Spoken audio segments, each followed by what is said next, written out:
How do you put Rob Gronkowski's mesmerizing career into words? I don't know, but I'll try. It's surreal to be talking about Gronk in the past tense, because in many ways, it feels like he just got here. In a move that was equal parts predictable and deeply unsatisfying, the jovial tight end announced Sunday that he has spiked his last football. Gronkowski's reign of NFL mastery lasted a mere 9 years, less than half of Tom Brady's remarkable run, but every time the absurdly talented 29-year-old took the field, it was must-see television. Transcendent, exhilarating, breathtakingly unstoppable, Robert James Gronkowski was all those traits rolled into one, a Neapolitan of athletic dominance. But above all, Gronk was just flat-out fun. Gronk was a gridiron wizard, the type of jaw-dropping physical marvel that only comes along a few times in a generation. Duke's tornado of a power forward Zion Williamson has taken up the mantle as basketball's resident freak of nature. But of all the spells he cast throughout his brilliant, expectation-shattering career, the real genius of Rob Gronkowski was his immense charm. Even the most decorated of Patriots haters couldn't stop themselves from getting a kick out of Gronk and his relentless silliness. On a team that prides itself in its bland, soldier-like approach, Gronkowski was a welcome reprieve, a twerking, giggling, beer-guzzling man-child who took great amusement in his own tenuous grasp of the Spanish language while mimicking the comic sensibilities of Michael Scott. Despite indulging in extravagant party cruises, horse racing, entrepreneurial pursuits and the occasional WrestleMania cameo, all activities that conflict with New England's straight-laced agenda, Gronk worked as hard as anyone both on and off the field and reaped the benefits of that obsessive commitment. Gronk's tireless work ethic was the secret sauce in his recipe for success, but burning the candle at both ends clearly took a toll on the future Hall of Famer, who spent the latter part of his career battling a near-endless string of injuries. The once bulletproof tight end finally showed signs of decline in 2018, averaging his fewest receiving yards since 2010, his debut season, while also enduring a rare 6-game touchdown drought. The 6 feet 6 inches, 268-pound Hercules was never a burner, but even by the modest standards set forth by other similarly speed-challenged tight ends, Gronk moved like he was strapped to a 10-ton vault last season. That comparison was inspired by a scene from Fast 5. Never was his diminishing skill set more apparent than during the infamous Miami Miracle.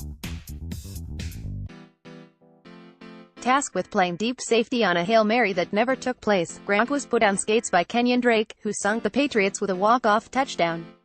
Sitting at a tepid 9-5 with Gronk a shell of his former self and Brady finally beginning to play like his age, it looked like it was curtains for New England's decaying dynasty. A near decade of wear and tear manifested itself in the most frustrating season of Gronkowski's career, but rather than submitting to Father Time's increasingly harsh demands, the unflappable Goliath dusted off his Superman cape one last time to save the Patriots from certain destruction. Even with his star quickly fading, the 9-year vet dug deep for one last taste of playoff glory, leading the Patriots to arguably the most hard-fought of their 6 Super Bowl triumphs. The Buffalo native put on a blocking clinic in a divisional round win over the Chargers that would prove to be his Gillette Stadium swan song, before massacring the Chiefs with a blistering display of clutch catches, none more back-breaking than this 25-yard gem against All-Pro Eric Berry.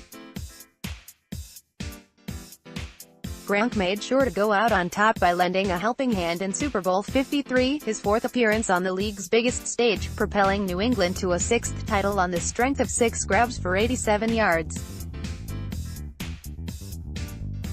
Before riding into the sunset, the former Arizona Wildcat graced us all with one last masterpiece, gobbling up this missile from Brady in sprawling, acrobatic fashion. That 29-yard pickup facilitated the game's first and only touchdown as Gronkowski hoisted the Lombardi Trophy for the 3rd and final time of his storied career. Years of battle scars couldn't prevent the inevitable, as Gronk's end-of-career resurrection served as a reminder of his enduring brilliance, lighting up the canvas with master brushstrokes while the rest of the league painted by numbers. In a landscape full of high-maintenance divas, looking at you, Antonio, Gronkowski was never that. He didn't hold out or publicly gripe about his contract like other disgruntled stars. Despite his meathead aesthetic, he looks like an amalgamation of everyone you've ever met on spring break. Gronkowski was universally beloved by coaches and equally lauded for his locker room presence. While countless stars of similar cachet have gone the brooding, woe is me route, Gronk never subscribed to that philosophy. Always brimming with positivity, the tight end's lighthearted nature provided a perfect chaser for Bill Belichick's signature bitterness. Some have scoffed at the assertion that Gronkowski is the greatest tight end ever. Rod Woodson even dismissed the notion of him being a first-ballot Hall of Famer, and while his counting stats don't measure up to longer-tenured colleagues like Tony Gonzalez and Antonio Gates, there's no denying Gronk's incredible efficiency. As mentioned in a recent article from analytics site 538.com, the Patriots' all-time touchdown leader averaged a ludicrous 9.9 yards per target for his career, the highest rate by any receiver, not just tight ends but all pass catchers, in the last quarter-century. Simply put, when Brady looked his way, good things happened. Throttling opponents with his unique blend of dexterity and size, Gronk made beautiful, blunt-forced poetry, packing a punch with each and every catch. He was football Hemingway, precise and economical in his supreme brilliance. Brady has spun rockets to a host of elite pass catchers over the years, Randy Moss, Wes Welker and Julian Edelman to name a few, but of all his weapons, nobody presented a more difficult matchup than Gronkowski. Lana Berry called the frisky tight end America's golden retriever, but I think Eric Weddle may have been closer to the mark when he compared him to a charging rhinoceros. Either way, we're all in agreement that Gronk in his prime was beyond but human. Gronkowski's receiving exploits were obviously well documented, but he also thrived as a blocker, routinely dominating the line of scrimmage while paving the way for a cavalcade of ball carriers ranging from 250-pound steamroller LeGarrette Blount to pint-sized Dion Lewis. Even when he disappeared in the passing game for stretches last year, the five-time Pro Bowler still proved his worth by opening running lanes for Sony Michel, who bulldozed his way to a rookie record 6 postseason touchdowns. There's no denying Tony Gonzalez's receiving credentials, but in terms of all-around mastery at the tight end position, Gronk still takes the cake. Sunday's Instagram announcement, though devastating for Pats fans and Gronkowski's many longtime admirers, was not even a mild surprise. Retirement had been on his mind for quite some time. He let the Patriots sweat it out last offseason, giving cryptic quotes after the Patriots' Super Bowl loss to Philadelphia while mostly remaining absent from team activities. Gronk did resurface. He announced his return ahead of April's draft, but not before New England worked the phones, nearly brokering a trade with the Lions, coached by former Pats defensive coordinator Matt Patricia. The four-time All-Pro quickly nixed it, wielding the threat of retirement as leverage.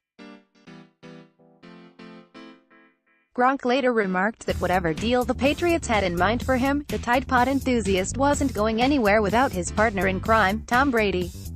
Gronkowski left plenty of loot, over $10 million worth, on the table by walking away, but with a chronic back condition and a trophy case chock full of hardware, the former second-rounder decided to quit while he was ahead.